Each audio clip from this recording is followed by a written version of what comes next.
Вітаю всіх на нашому каналі та другому уроці курсу Java для початківців. І сьогодні ми розберемо, що таке змінні типи даних та систему вводу в Java. Змінні. За визначенням, це іменована область пам'яті, в якій міститься певне значення. Скажімо, ми можемо виділити 4 байти під змінну цілого типу і записати там значення 4, або значення 2 і 5 і тому подібне. Тому нашу змінну можна уявити як коробку, на якій є мітка, це назва нашої змінної, і є якесь значення, це то, що міститься в даній коробці. Коробки всі схожі, кожна має ім'я і якийсь розмір, а отже все, що всередині, може бути унікальним, наприклад, число, символ, або посилання на іншу область пам'яті, в якій міститься клас. Java – це повністю об'єктно-орієнтовна мова програмування, тобто все в ній є об'єктами з одним невеличким виключенням. Java містить набір примітивних типів, які ви бачите на екрані. Це типи, які не є об'єктами в Java, але кожен з них має свою об'єктну обгортку. Клас побудований на основі примітивного типу. Слід пам'ятати, що в більшості випадків використовуються саме примітивні типи даних для зберігання наших значень. Інколи для більш специфічних задач ми можемо використати класу обгортки, як правило, для того, щоб перетворити чи спарсити значення з якогось іншого, скажімо, перечитати значення строкового числа і записати його у змінну типу long чи double. Що ж, досить теорії, приступимо до практики. Можете створити новий проект. Давайте розглянемо основні примітивні типи. Створимо по одній змінній кожного типу. Спочатку створимо наш цілочисельний тип int. Наступне створимо тип long. Це теж цілочисельний тип, тільки в 2 рази більший, ніж int.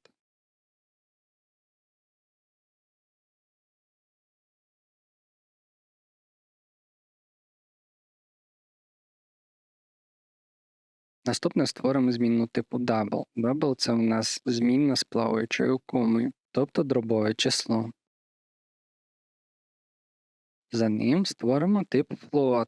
Float – це також дробове число, тільки воно менш точне, тобто можна записати меншу кількість знаків після цілої частини. Наступним йде тип char. Він представляє собою певний символ, кому, одну літеру.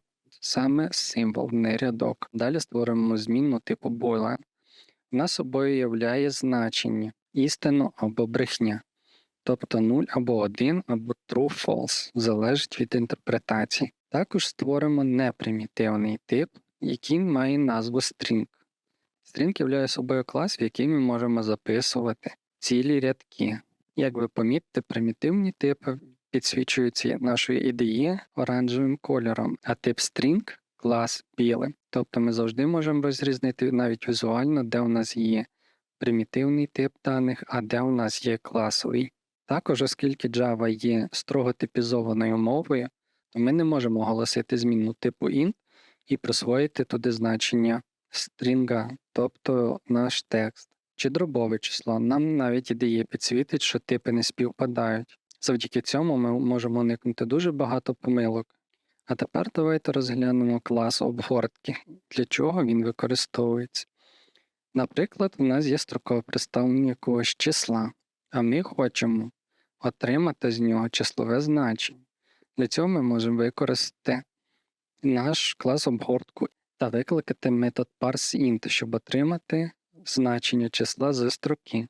Але в даному випадку ми туди передали строку, яка не містить числа, і навіть наша IDE вже розуміє, що така помилка не є числом, тому вона підсвічує нам, що ми не передали невірне значення. Навіть якщо ми спробуємо запустити нашу програму, нам компілятор на етапі компіляції програми скаже, що ми пробуємо записати в цілий тип строку, що є помилкою, тому він навіть не скомпілює нашу програму. А тепер давайте розглянемо випадок, коли ми передамо правильне значення в наш метод parseInt. Закоментуємо наш попередній код для зразку і замість слова помилка передамо якесь значення, наприклад 125. Тепер наша IDE бачить, що ми передали коректне значення числа 125 тільки в рядковому вигляді. Але якщо ми спробуємо додати якесь слово чи символ, ми побачимо, що наша ідея вже починає сваритись, що в нас є якась помилка. І компіляція в нас також не пройде. Якщо ви спробуєте запустити, то ми отримуємо помилку на етапі виконання. Тому уважно слідкуйте за тим, що підказує вам ідея. Намагайтеся, щоб у вас не було попереджень чи помилок, щоб пізніше під час роботи програми ви не отримували несподіваного результату, як то виліту програми чи дивних помилок. А тепер давайте спробуємо виконати кілька операцій над нашими даними. Як ви помітили, IDE підказує багато чого, і я часто використовую автодоповнення. Тому раджу користуйтесь цією допомогою IDE. Але будьте уважні, бо інколи вона може вам видати щось помилкове, тому завжди перевіряйте автоувід.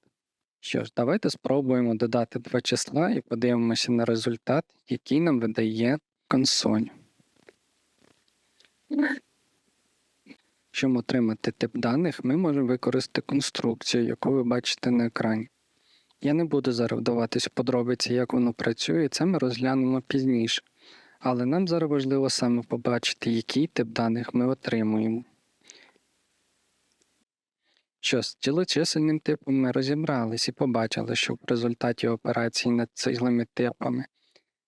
цілочисельними типами різної розмірності ми отримуємо тип більшої розмірності. Давайте тепер проведемо той самий експеримент з дробовими типами float і double.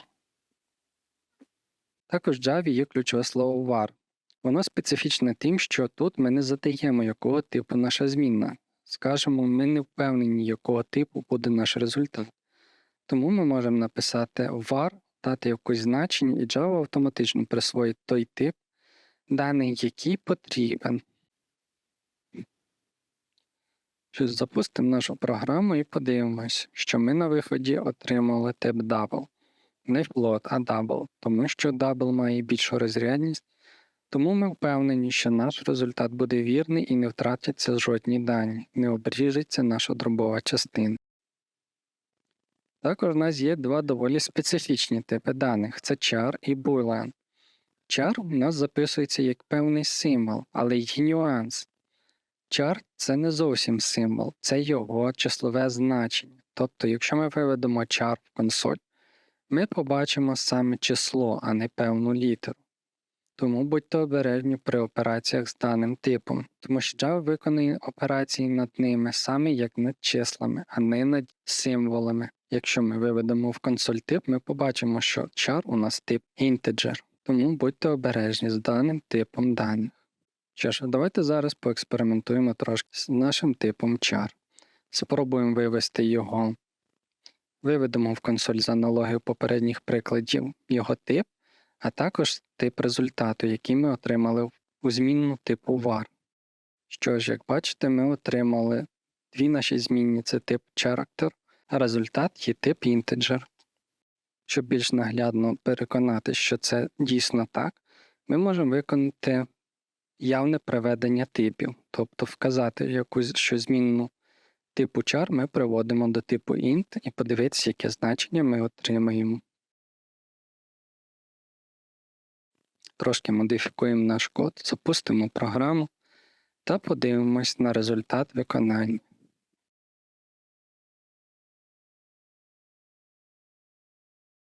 Що ж, як бачите, наші символи є числом 65 і 66. Тому будьте дуже обережні при використанні типу char і пам'ятайте, що його представлення – це саме число, а не символ. А зараз ми розглянемо ключове слово final. Final використовується, коли нам потрібно задати константу, тобто змінну, яку ми не можемо змінити, ні перевизначити, ні виконати над нею операцію, яка змінить її значення. Для прикладу створимо константу π. Всім відомо 3,14. Як бачите, нам навіть IDE підставила його значення. Але при спробі задати цій константі інше значення ми отримуємо помилку. Навіть в самій IDE, ще до моменту виконання чи компіляції програми. Що ж, думаю, тепер змінні константи стали більш зрозумілими. Тепер давайте розглянемо, як отримати значення за допомогою вводу з клавіатури. Я не впевнений, що вам дуже часто доведеться це використовувати, але знати про таку систему вводу-виводу ви мусите. Можливо, клавіатурою не будете часто, але система вводу-виводу працює не тільки з клавіатурою чи монітором, а й принтером, файлом і тому подібне. Принципи схожі. Тому, потренувавшись на вводі з клавіатури, думаю, ви легко зрозумієте, як прочитати той самий файл. Що ж, давайте ближче до практики. Створимо дві змінні – ім'я і вік, і спробуємо отримати їхні значення через ввід з клавіатури. Для початку створимо каркас, виведемо всі значення, які нам потрібні. Іноді дуже корисно спочатку написати, що ви хочете отримати, а вже потім приступати до реалізації. Але це ми розглянемо пізніше при підходах до програмування і способах написання програм. Що ж, приступимо до цікавого, до отримання наших даних. Перший спосіб ми розглянемо більш класичний, самий базовий і низькорівневий. Це читання байтів напряму з джерела вводу. Для цього нам потрібно створити якийсь буфер байт. Скажімо, створимо буфер на 100 байт. Після чого ми спробуємо прочитати цей буфер. Але щоб читати буфер, ми повинні обов'язково знати довжину цього буфера. Щоб отримати довжину буфера, ми запишемо результат методу read в нашу змінну довжини. А передамо в метод read буфер наш, куди будуть записані наші байти. Добавили блок try-catch. В Java дуже багато виключень, до яких ми дійдемо також пізніше, але слід пам'ятати, що Java не пропустить вас далі, якщо ви не виконаєте обробку даного виключень, щоб програма не впала під час виконання. Тому Java використовується дуже часто в білінгових системах і банкінгу завдяки своїй дуже високій надійності на відмови. Викликавши після цього метод trim, ми позбавимося пробілів на початку і в кінці нашого вводу. Тож давайте запустимо нашу програму і введемо дещо. Як бачите, програма очікувала, поки ми введемо наше ім'я і натиснемо Enter. Як бачите, даний спосіб не самий простий. Нам потрібно створювати буфер, знати довжину, потім перетворювати дані, потім явно створювати ту зміну того типу, який нам потрібен. Більш ефективним способом є використати клас Scanner. Це своєрідна обгортка над нашою системою вводу. Завдяки неї ми можемо читати цілими рядочками. Давайте створимо наш тип. В конструктор класу ми обов'язково мусимо передати нашу систему вводу. Що ж, запускаємо програму, вводимо наше ім'я, вводимо наш вік.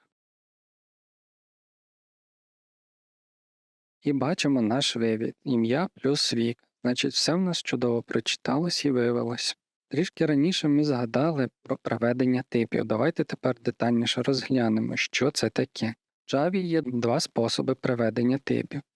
Це явне приведення типів та автоматичне приведення типів.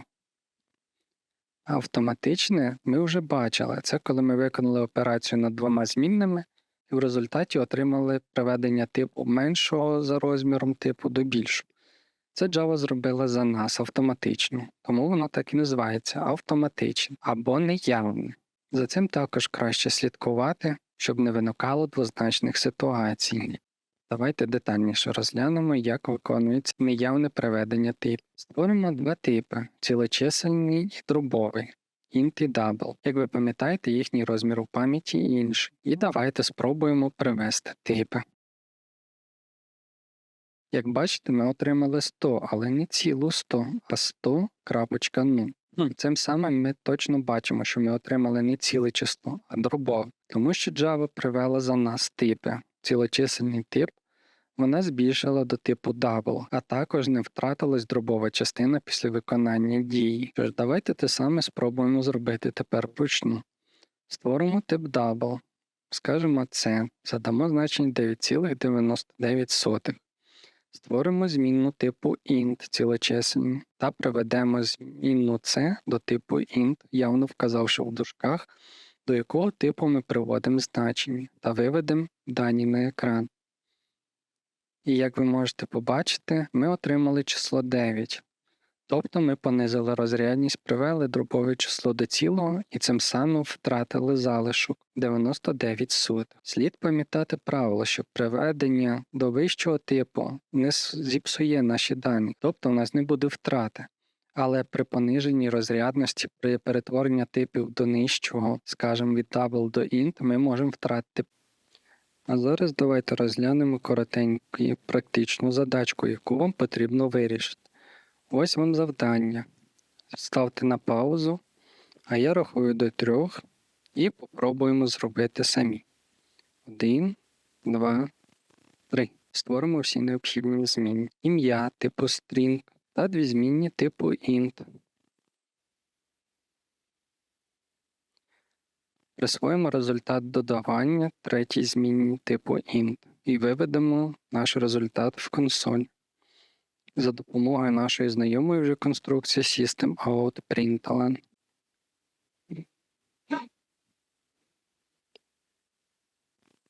Також виведемо наше ім'я і результат виконання операцій.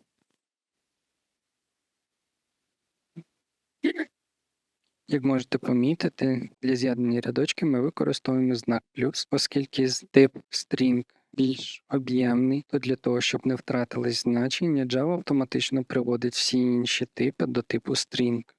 Заведемо константу π, тільки використаємо тепер більш коротке значення. Достатньо нам буде 3,14. Тепер нам потрібно считати значення нашого радіусу. Для початку виведемо повідомлення, яке запропонує нам ввести радіус. Для цього використовуємо потік out, тобто вивід, де ми виводимо текст на екран. Після цього створимо сканер, передавши на вхід наш вхідний потік, в даному випадку клавіатуру. Прочитаємо значення введеного радіусу у змінну типу double. Після цього обрахуємо наше значення площі через всім відому формулу πr квадрат. Але оскільки квадрат ми не можемо напряму задати, тому ми перемножимо радіус сам на себе двічі. Але, як бачите, це не дуже гарне рішення, воно трошки збиває з пантелику. Для складних математичних операцій та для більш компактного запису в Java є бібліотека, яка називається mass.